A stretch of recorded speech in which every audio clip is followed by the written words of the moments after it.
क्या चल रहा है इनका अवधूत? कंट्रोवर्सी चालू है, नेट और नॉट उल्टा लटक के। कौन ज्यादा उड़ सकता है? Batman. Batman. Who is the real Batman? Audio खराब कर देंगे यार। अभी तो ठीक है, 8:45 हो गया है। ये लोग सुबह 6 बजे इतना जोर जोर से आवाज करते हैं कि नींद खुल जाती है, ठीक मेरे बालकनी के बाहर। गांव के लोगों के पास ये रहता है, क्या बोलते हैं, मुर्गा उठाता है। हाँ। इसको बैट उठाते हैं। गुड मॉर्निंग एवरीबॉडी, स्वागत है आप सभी का एक नए वीडियो में। इस पिछले 1 साल में बहुत लोगों ने मुझे पूछा कि भाई आपने अपने हेल्थ इश्यूज हमारे साथ इतने डिटेल में शेयर क्यों किए। उसके पीछे का आंसर काफी सिंपल है। मैंने 2017 साल में सिर्फ एक मेन रीजन की वजह से एक यूट्यूब चैनल चालू किया था, और वो था कि मुझे अपनी जिंदगी डॉक्यूमेंट करनी थी। इस एक डिसीजन की वजह से मैंने पिछले 8-9 सालों में आप सबके साथ इतने सुंदर सुंदर मेमोरी शेयर किए हैं, जिसके लिए मैं बहुत ग्रेटफुल हूँ। पावर लिफ्टिंग 1 रेप मैक्सेस से लेके कॉलेज एग्जाम से लेके ग्रेजुएशन होने से लेके हमारी पहली इंटरनेशनल फ्लाइट लेने से आज तक मैंने इतने अलग अलग एक्सपीरियंसेस इन 8 सालों में जिए हैं। और मेरा ये मानना है कि हर किसी हीरो की स्टोरी में सिर्फ अप्स नहीं आते बल्कि डाउन्स भी आते हैं। मैंने 8-9 सालों में इतने सारे सालों के लिए बैक टू बैक इतने पॉजिटिव एक्सपीरियंसेस और मेमोरीज डॉक्यूमेंट किए हैं। तो इस 1 साल में ये जो भी फेज आई है उसे मैं एक नेगेटिव लेंस से देखने के बजाय I think of it as a part of the hero story. अब मैं ये सेल्फ ऑब्सेस तरीके में बिल्कुल नहीं कह रहा, पर मैं ट्रूली मानता हूँ कि एक क्रिएटिव डॉक्यूमेंटेशन जर्नी एक स्टोरी लिखने जैसा होता है। और उस स्टोरी में लाइफ आपको कभी कभी अच्छी चीजें देती है, कभी कभी बुरे चीजें देती है। आप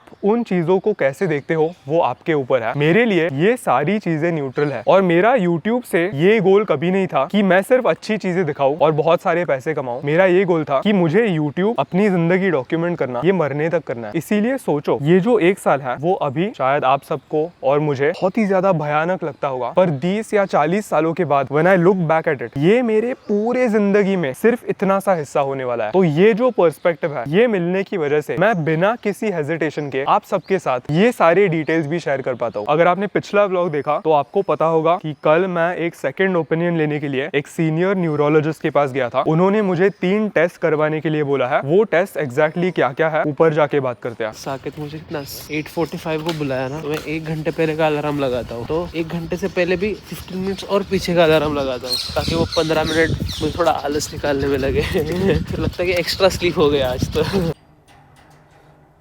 बल्ब पे चल रहा है, इसमें आइसक्रीम है। अवधूत ने मेरे घर पे ऐसे अलग अलग डिब्बे देखे हैं। आइसक्रीम तो नहीं है, देखता है। वॉलनट। इसके पहले मैं जिन डॉक्टर के पास गया था, उन्होंने कहा था कि मुझे डे टू डे लाइफ में जो डिजीनेस महसूस होता है वो अब कानों की वजह से नहीं बल्कि ब्रेन की वजह से है। ये जो सीनियर न्यूरोलॉजिस्ट है, उनको इन 3 टेस्ट के द्वारा ये कंफर्म करना है कि क्या ये डिजीनेस कान की वजह से है या क्या ये डिजीनेस ब्रेन की वजह से है। अब ये जो 3 टेस्ट है, उनके नाम मैं आपको जल्दी से बता देता हूँ। अब देखो, मैं इन जनरल एक बहुत क्यूरियस इंडिविजुअल हूँ, इसीलिए जब ऐसी कोई चीजें आती है तब मैं खुद का रिसर्च भी काफी ज्यादा करता हूँ, सिंपली बिकॉज मैं क्यूरियस हूँ। पहले टेस्ट का नाम है VNG। ये टेस्ट मैंने फरवरी में ऑलरेडी किया है, पर डॉक्टर चाहते हैं कि मैं ये दोबारा करूँ। इस टेस्ट से पता चलता है कि हमारे कानों के अंदर जो भी टाइनी टाइनी ईयर क्रिस्टल्स होते हैं, क्या वो उनके सही जगह पे है कि नहीं। दूसरी टेस्ट है VHIT। इस टेस्ट में वो मेरे आंखों के ऊपर गॉगल्स डालते हैं, मुझे दीवार के ऊपर एक पॉइंट पे स्टेयर करने के लिए बोलते हैं, और वो झट से मेरा सिर हिलाते हैं। टेक्नोलॉजी के द्वारा ये चेक करते हैं और टेक्नोलॉजी के द्वारा ये चेक करते हैं कि हमारे आंखें बैलेंस मेंटेन करने के लिए ब्रेन के साथ सही इंफॉर्मेशन कन्वे कर रहा है कि नहीं। तीसरी टेस्ट है BRU। ये टेस्ट इन तीनों टेस्ट में से सबसे एक्सटेंसिव टेस्ट है। ये test all in all balance को चेक करती है। फन फैक्ट, पर हमारे बैलेंस को मेंटेन करने के लिए 3 कंपोनेंट्स होते हैं, हमारे आंखें, हमारे कान और हमारे सेंसेशंस जैसे फीट। तो ये जो टेस्ट है ये मैं खड़े होके करूंगा, और इससे तीनों कंपोनेंट्स में पता चलेगा कि मेरे कान, मेरे आंखें और मेरे पैर ब्रेन को ठीक से इंफॉर्मेशन कन्वे कर पा रहा है कि नहीं। तो ये टेस्ट करवाने के लिए हम आज दोपहर को 2 बजे जाने वाले हैं। फिंगर्स क्रॉस्ड, जो भी रिजल्ट्स आएंगे वो मैं आपको अगले वीडियो में बताऊंगा। इसमें से मैंने ये टेस्ट फरवरी में ऑलरेडी किया है, और उस टाइम पे वो टेस्ट नेगेटिव आई थी। लेट्स होप वापस नेगेटिव ही आए।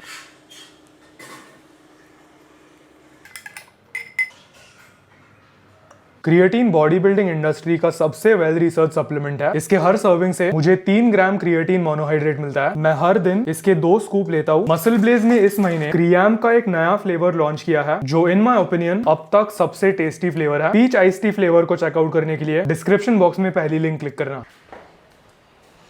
गाइस एक थोड़े से लाइटर नोट पे, मैंने क्लासरूम ऑफ द एलीट नाम का एनिमे देखना बंद कर दिया है। मुझे उसमें इतना मजा नहीं आ रहा था। मैंने उसके 10 एपिसोड्स देखे और वो जो स्टेज होती है जहाँ पर आप स्टोरी में फुल्ली एंग्रॉस नहीं हुए होते, इसीलिए आप उसे बिंज वॉच नहीं कर सकते, उस टाइप का कुछ सीन था। और मैंने 10 एपिसोड इस रीजन की वजह से देखे कि मैंने बहुत लोगों से सुना है कि वो एनिमे अच्छा था, इसीलिए मैं रुका था कि अच्छा पार्ट कब आएगा, अच्छा पार्ट कब आएगा। पर मैंने उस एनिमे को एक ब्रेक दे दिया और एक नया एनिमे शो चालू किया। आई एम श्योर आप में से मेजॉरिटी लोगों ने ये शो ऑलरेडी देखा होगा। एनिमे का नाम है Hajime no Ippo. Boxing based anime है और मैंने अपने पापा के साथ वो देखना चालू किया है। मेरे पापा ने जिंदगी में एनिमे कभी देखा नहीं है, पर पहले 3 एपिसोड्स के बाद वो भी इतने एंग्रॉस हो गया कि अब हम दोनों साथ में मिलके ये शो देखते हैं। और बॉक्सिंग एनिमे होने की वजह से ना मेरे बॉडी बिल्डिंग गोल, फिजिक गोल से कोई ना कोई कोरिलेशन है, इसीलिए मैं वो एनिमे देख के, उस बंदे का डिसिप्लिन देख के सबकॉन्शियसली इंस्पायर होता हूँ। और बॉक्सिंग एनिमे है, इसीलिए मैंने सिद्धांत को मैसेज डाला कि क्या तूने देखा है। उसने बोला 3 बार देख लिया उसने, इसीलिए he is happy. And fun fact, ये एनिमे शो मेरा जन्म होने के पहले रिलीज हुआ था। अक्टूबर 2000 साल का ये एनिमे है, पर स्टोरी लाइन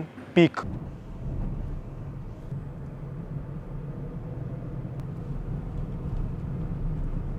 इस वीडियो के शुरुआत में मैं जो टॉक दे रहा था और इसके पिछले वाला जो एनिमे का टॉक था, इन दोनों चीजों में मुझे एक चीज रियलाइज हुई। आप अपना फेवरेट एनिमे शो ले लो या एक ऐसी एडवेंचर मूवी ले लो जिसमें आप हीरो कैरेक्टर से बहुत ज्यादा अटैच हो, क्या उस पूरे स्टोरी आर्क में हीरो की जर्नी ऊपर ऊपर ऊपर जाती है? नहीं ना, बीच में कोई ना कोई ऑब्स्टिकल आता है जिससे ओवरकम करके वापस वो पीक आ जाता है। अगर स्टोरी लाइन में सिर्फ अप्स होंगे ना, तो वो देखने में बहुत बोरिंग लगता है। आप ऑब्जर्व करो, आप बहुत जल्दी से बोर हो जाओगे। इसीलिए मैं इन सारी चीजों से बहुत रिलेट करता हूँ। तो ये मेरे स्टोरी आर्क में, मेरे जिंदगी के स्टोरी आर्क में एक छोटा सा ऑब्स्टिकल है। That is how I am looking at it. And agreed कि इसे 1 साल से ऊपर हो गया है, पर पर्सपेक्टिव, मैं 25 साल का हूँ। इस साल I will turn 26 years of life में 1 bad year is nothing.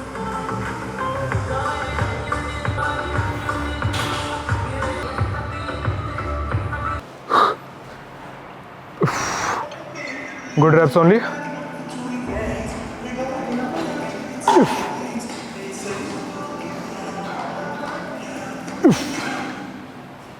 Class.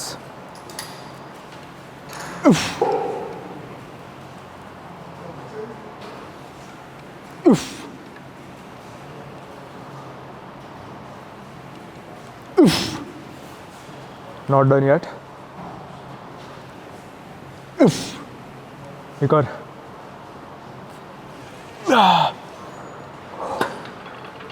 बहुत लोग जब मुझे इन पर्सन मिलते हैं तो 2 चीजें कहते हैं। सबसे पहले, भाई आप रियल लाइफ थोड़े से ज्यादा शाय हो, और सेकेंडली, आप इतने ज्यादा हम्बल कैसे हो? पहली चीज, मैं बचपन से शाय ही लड़का था। इवन स्कूल के दिनों में मैं एक हार्डकोर इंट्रोवर्ट होने की वजह से यूजुअली क्लास के ब्रेक्स में अपने ही जोन में रहता था, कुछ चीजों के बारे में सोचता था, अपने जो भी क्लोज फ्रेंड्स है उनके साथ थोड़ी सी बात करता था। पर ऐसा नहीं था कि मैं क्लास का सबसे पॉपुलर लड़का था या मैं दूसरों क्लास के लड़कों के साथ बहुत अच्छे से जेल करता था। दूसरी चीज, मैं हम्बल नहीं हूँ। मैं साकेत गोखले हूँ, and Saket Gokhale is humble. It doesn't matter कि मैंने यूट्यूब पे एक ऐसा पॉइंट रीच किया है जहाँ पर अब पूरा इंडिया मुझे जानता है। इट डजंट मैटर कि मुझे बहुत पैसे मिले हैं। इट डजंट मैटर कि मैं फेमस हुआ हूँ। मैं पहले से हम्बल था और आज भी हम्बल हूँ। अगर आप एक बड़ा गोल चेज कर रहे हो तो एक चीज याद रखना, अगर आप उस गोल तक पहुंचते हो ना, तो वो आपके आइडेंटिटी की वजह से है। अगर आप वहां तक पहुंचने के बाद अपनी आइडेंटिटी चेंज कर रहे हो तो आप एक फ्रॉड हो। The reason you have reached there is because of who you are. उसे कभी बदलने मत देना। तो हाँ, इंस्टाग्राम पे जब मेरे 200 फॉलोअर्स थे, मैं तभी भी हम्बल था और मैं आज भी हम्बल हूँ, क्योंकि स्क्रीन के ऊपर एक नंबर आपकी पर्सनालिटी को डिफाइन नहीं करता। आप जो हो वैसे ही रहो।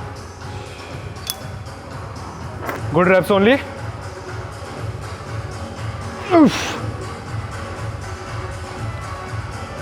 Full stretch.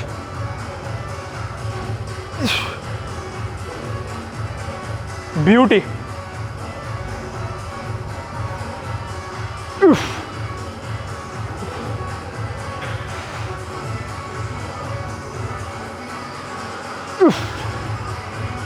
क्या कॉन्ट्रैक्शन आ रहा है आज। है एक और।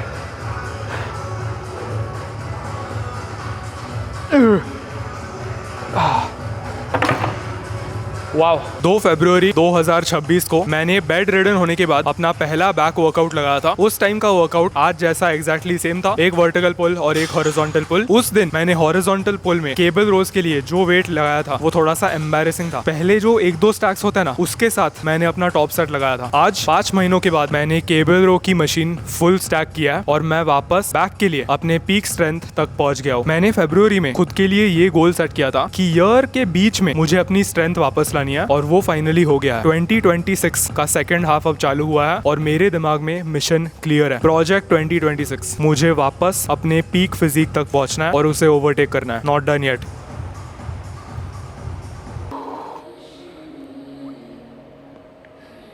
ब्यूटी। साइड चेस्ट में ये वाला जो बाइसेप है ना, ये ऐसे प्रेस करने के बाद फ्रीकीनेस अब नजर आ रहा है। अगले 2 महीने का प्लान सिंपल है। मैं अभी भी एक स्लाइट सरप्लस में या मेंटेनेंस कैलोरीज की ओर खा रहा हूँ और एंड ऑफ द ईयर जो 2-3 महीने होंगे तब देखेंगे। और तो last set, best set, let's go. Gym में बोलना भूल गया, सॉरी। ओहो, मॉनसून में जब ये देखने को मिलता है ना, इतनी खुशी आती है।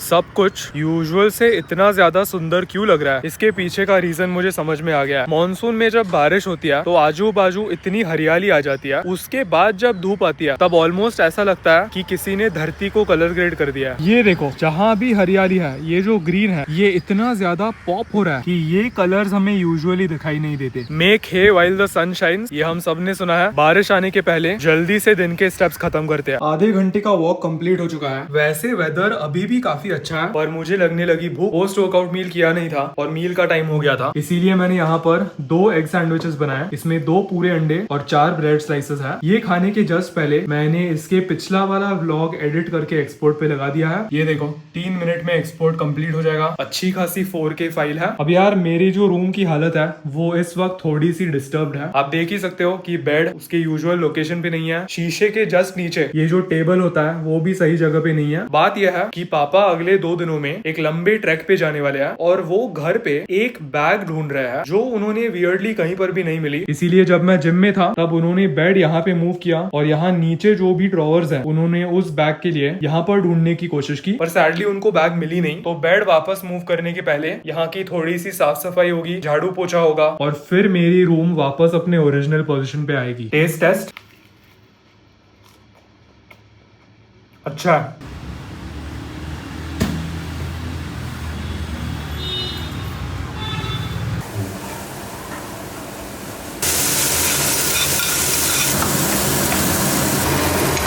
तो डिनर तैयार होते होते मैं जल्दी से आज के स्टेप्स कंप्लीट करके आया। आज स्टेप्स कंप्लीट करने में इतनी ज्यादा प्रॉब्लम आई, रीजन बीइंग कल शाम को मेरे स्टेप्स कंप्लीट होने के बाद मैं इन बच्चों के साथ फुटबॉल खेलने लगा और हमने करीब 60 मिनट्स के लिए फुटबॉल खेला, जिसकी वजह से लोअर बॉडी के छोटे छोटे मसल ग्रुप्स, जिनके ऑनेस्टली मुझे नाम भी नहीं पता, वो बहुत ज्यादा सोर हो गया है। और जॉइंट्स जैसे एंकल्स जो यूजुअल बॉडी बिल्डिंग ट्रेनिंग के थ्रू सोर नहीं होते, वो सोर हुआ है। पर वो सब मैटर नहीं करता क्योंकि रात के 8:30 बजे आज का स्टेप गोल कंप्लीट हो चुका है। ये देखो मेरे बालकनी से ठीक सामने ये जो फुटबॉल फील्ड है, यहाँ पर फ्लड लाइट्स होने की वजह से हम रात को भी खेल सकते हैं। इनका गेम देखने के बाद ना मुझे आज भी खेलने का मन कर रहा था, पर सोरनेस की वजह से कोई चांस नहीं है, मे बी कल। तो डिनर हो गया है रेडी। ये है 100 ग्राम रॉ मेजरमेंट चावल, 2 पूरे अंडे और बहुत सारे वेजिटेबल्स। इतनी बढ़िया खुशबू आ रही है कि मैं इसे खाने के लिए बहुत एक्साइटेड हूँ। पर डिनर करने के पहले मैं आपको जल्दी से टेस्ट एक्सपीरियंस बता देता हूँ। फॉर्चुनेटली तीनों टेस्ट आज ही कंप्लीट हुए। VNG टेस्ट में उन्होंने मेरे आंखों के ऊपर गॉगल्स डाले और वो गॉगल्स पिच ब्लैक रहते हैं, एक रेड लेजर डॉट के सिवाय आपको कुछ नहीं दिखता। फिर उन्होंने मुझे नीचे सुलाया, लेफ्ट साइड राइट साइड ये सारी चीजें की, वापस उठने के लिए बोला। तीनों टेस्ट में से ये सबसे ज्यादा ज्यादा भयंकर टेस्ट थी। कुछ ना दिखने की वजह से आपके ब्रेन और बॉडी को आप अभी स्पेस में कहाँ लोकेटेड हो ये ठीक से पता नहीं चलता। दूसरी टेस्ट बहुत ही सिंपल थी। उन्होंने मुझे कुर्सी पे बिठाया, सर के ऊपर कुछ अटैचमेंट लगाई जिसके ऊपर एक लेजर था, दीवार पे एक एक्स बना हुआ था, मुझे कॉन्स्टेंटली उस एक्स की ओर देखना था और उन्होंने झट से मेरी गर्दन ऐसे ऐसे हिलाई। और तीसरी टेस्ट सबसे ज्यादा मजेदार थी। उन्होंने मुझे कुछ इस प्रकार खड़ा किया और पैरों के ऊपर और अलग अलग लोकेशंस पे सेंसर्स लगाया और पहले मुझे ऐसे खड़े रहने के लिए बोला, फिर मेरे पैरों के नीचे उन्होंने एक अनस्टेबल सरफेस रखा जैसे एक फोम का टुकड़ा, और फिर अलग अलग चीजें उन्होंने टेस्ट की। अब टेस्ट रिजल्ट्स आ गए हैं, रिजल्ट्स क्या है वो आपको मैं अगले वीडियो में बता दूंगा। इसी के साथ आज का वीडियो खत्म होता है। अगर आपको ये वीडियो पसंद आया एक लाइक छोड़ देना, दिल से पसंद आया तो किसी भी दोस्त के साथ शेयर करना। Stay safe, take care, not done yet. Wow.